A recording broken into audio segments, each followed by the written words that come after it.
नमस्कार दोस्तों। आज मैं आपको एक ऐसी कहानी सुनाने जा रहा हूँ जिसे सुनने के बाद शायद आपके मन का सबसे बड़ा सवाल हमेशा के लिए खत्म हो जाए। हम कौन हैं? क्या हम केवल यह शरीर हैं या हमारे अंदर कोई ऐसी शक्ति है जो कभी मरती नहीं?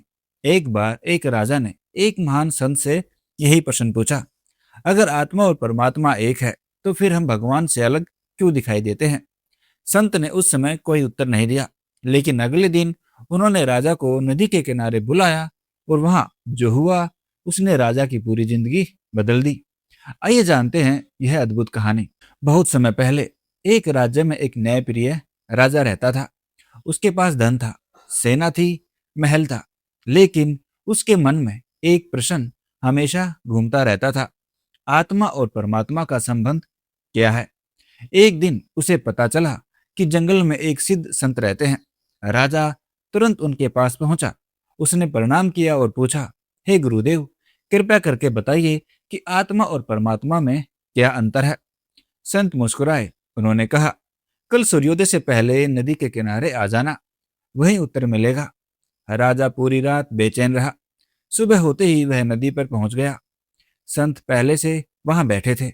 उन्होंने एक मिट्टी का घड़ा लिया, उसे नदी के जल से भर दिया और राजा से पूछा, बताओ, इस घड़े के अंदर जो पानी है और नदी का पानी क्या दोनों अलग हैं?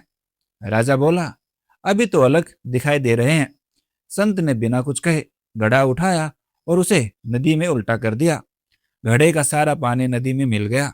संत ने पूछा, अब बताओ, घड़े का पानी कहाँ गया? राजा बोला, अब तो वह नदी ही बन गया, अलग पहचान नहीं रही। संत मुस्कुराए और बोले, यही आत्मा और परमात्मा का संबंध है।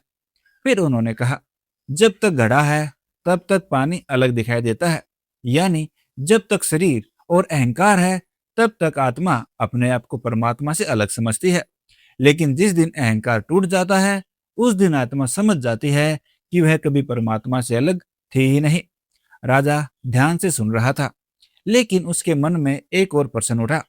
वह बोला, अगर ऐसा है तो हमें भगवान की खोज बाहर क्यों करनी पड़ती है? संत ने राजा को एक दर्पण दिया। उन्होंने कहा, इसमें अपना चेहरा देखो। राजा ने देखा। संत बोले, क्या दर्पण के बिना तुम्हारा चेहरा नहीं था?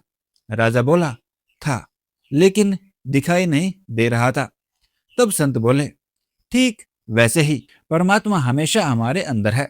ध्यान, भक्ति और सत्कर्म केवल दर्पण को साफ करते हैं, भगवान को पैदा नहीं करते।